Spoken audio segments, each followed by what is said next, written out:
We're back. We keep having these very interesting technical moments where talking about energy in certain ways is affecting our devices. Okay, cool. So I have a couple of sort of questions for you to sort of wrap out this conversation. Okay. So a lot of times I'll describe feng shui as being available to anyone. Like you have an intuitive sense the moment you walk into a space. Like it either feels like green light, like really positive and really like, Hmm. or red light when you described like, get me out of here, or meh, yellow light, sort of neutral. Yeah. Talking about green light in the form of almost like coming into grandma's house or something, what's the most nurturing space that you've ever been in? Mm. I have to say my mother's home. Tell me more. Like, what about It, her home? so it's really interesting, like that I turned out to be who I am because my father was an architect and my mother was a school teacher, but she has this like great sense of home and she does take like small risks and she has good taste, even though I don't think she would describe herself as having good taste. But she always had, the scale of the furniture was always right in the space.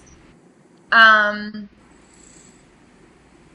there was always some punch of color that was like unexpected, but she just has that personality of like she's not afraid to paint her kitchen like bright orange, which it Mm-hmm. has been for like years and years. And it's so unexpected. I mean, I still go in there and I'm like, just, I have this preconceived notion that that color is just a terrible color. And then she just pulls it off. Like, I don't Wow. know how she does it. And, yeah, I mean, a lot of wood tones. My parents used to go shopping for antiques. So that, I think there's like a smell and like a history to like older things. And, my mom also grew up in Japan. Mm. So I think that, just to have like an extra little cultural thing in there created interest. But she did it in ways that was really smart, to just have touches of things, to not overwhelm the space. And yeah, she really made it's hard to describe like what makes a really comfortable space, but I would say, you know, good upholstered pieces, that are supportive physically, that literally like hold weight, and are really soft and enough space in between furniture so that energy can flow and good lighting and just like things that make you feel warm and fuzzy without being too like on the nose and Yeah. too like things like that. She always was really good to incorporate things like that. I know smell has a big impact on a lot of people too. The reason I said Yeah. grandma's house is we always had stuff cooking in one of my grandmother's homes whenever we'd go over there. And Hmm. immediately walking in and experiencing that made it feel um, immediately like I was about to be nurtured and nourished. And I know Yeah. that they'll do that in real estate where they'll bake cookies in a home when they're trying to Hmm. open the doors to try to give that feeling sensorially of this is what your future could look like. Yeah. Um, Cool. So, two other things. So, now that we've talked about nurturing, which I feel like is one side of the equation, what is the sexiest space you've ever been in? I would say, the sexiest places are probably usually restaurants because restaurateurs like really want to create like a sexy environment for a Mm. first date or a romantic space. I think when hotels do romantic spaces, sometimes they get real cheesy. Yeah, for sure. Oh, I think we've all seen that. Put in a quarter for the So vibrating bed,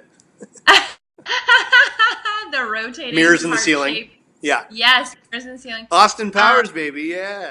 yeah. I think definitely there's a place here. I'll give a little shout out to Steven Starr, who's a restaurateur here, and Yeah. he's got probably over a dozen restaurants in Philly, and he's a very well known restaurateur here, and he's got a place called the Ranstead Room. Oh, And I'll never forget, it's a speakeasy, and you have to, love it. like, there's no sign, you have to go down this little alley, which is Ranstead Street, and you look for like a specific light that's on the side of this like old building that you would never know is anything. But if you know to look for it, you go there and you get there, and there's like a doorman, and even if there's like plenty of seating, they're like, you'll have to wait. And then Anticipation. That's great. yeah, so I mean, they build like the whole experience, and then so he goes in and he checks to see if there's any available space, and then you go in and you can't see a damn thing. I mean, of course you're going at night, so at least your eyes are adjusted somewhat. Yeah. But it's really dark. Okay. If I remember correctly, I mean, this is an experience that I'm remembering from probably 4 years ago. I should really go again. I should take my boyfriend there. It's a great place. But it's so dark, Ariel. It takes like 10 minutes for your eyes to adjust. I think it's all candlelight. If there is the electric lighting in there, it's really like warm red light, very, very dim. And as you sit down, whether we sat at the bar, but whether you sit at a table or the bar, the place just like unfolds. As your eyes adjust, you're like, wow, there's a whole like intricate design behind the bar. And then you're like, oh yeah, there's a lot of candles around. And then you look up and you're like, wow, there's this cascading fabric coming out of like a center point that like comes down. You're like, woo, this place is sexy. Yeah. And I remember it took me, and I'm really aware of space and I'm really aware of design. I mean, maybe I was on a hot date and I was a little, distracted, not paying. But I remember noticing, okay, there are like these gorgeous, like oil paintings of like nude women lining the walls in a very tasteful way, not overly done. Sure. Yeah, that has to be the sexiest place I've been That's to awesome. in a long time. Yeah, well, hey, when you two go there, you got to give me a recap if it's still worth going out there. Definitely. Next time on the East Definitely. Coast, I'm going to check it out. Yeah. So, okay, just sort of wrapping up today, I'm just really curious about where you are in your life in terms of, I know your business is thriving. I know you're in this passion relationship. I know that you're really curious, but what are you doing to keep yourself interested in your work? Like the edge of your own growth, or, like where are you getting better? Like what are you doing to keep yourself interested? I'm learning to rest. We've hit the 5-year mark, and there are statistics out there that say like, companies like, 20%, 5%, it's like mixed results, but it's like most companies don't make it 5 years, and we've made it 5 years, and it takes so much hustle and grind. It's awesome. And it's such an exciting place to be. And you have to be rested to create like effective work and to just be efficient. And like, if I'm rested, I can get done in 3 hours what I could get done in 8 hours if I'm not rested. Yeah. So I think for me, like, the interest is there to do the work. It's managing, just getting enough rest so I can be 100% for my clients, and just, I want to be present, and I want to give it my best, and to have like work-life balance is so, so important. Yeah. I love that's really what I'm focusing on right now. Yeah. Self-care and having time to reconnect to you unfolds, as you said about that space, unfolds your own interest, and I think that's so cool. I love this conversation. I thank you so much for being willing to have it. Yeah, thank you. Thank you. So let's see where this goes.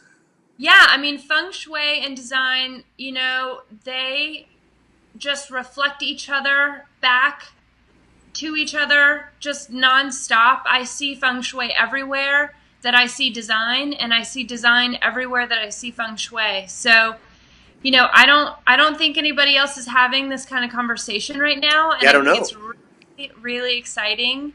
And I love that we're bi-coastal, and we can have a conversation that technology allows us, when it's willing, to, talk in real time and just share like our thoughts and feelings about design and feng shui with people. I think it's so exciting. Yeah, I love it. It feels to me like the real world equivalent of a Reese's peanut butter cup. The peanut butter and the chocolate go so well together. You don't know where to start, but it's delicious. And we So, just cracked the wrapper. Like yes, we exactly. just scratched the surface, you know? Yeah, Do you smell the chocolate? I I do. smell I do. it.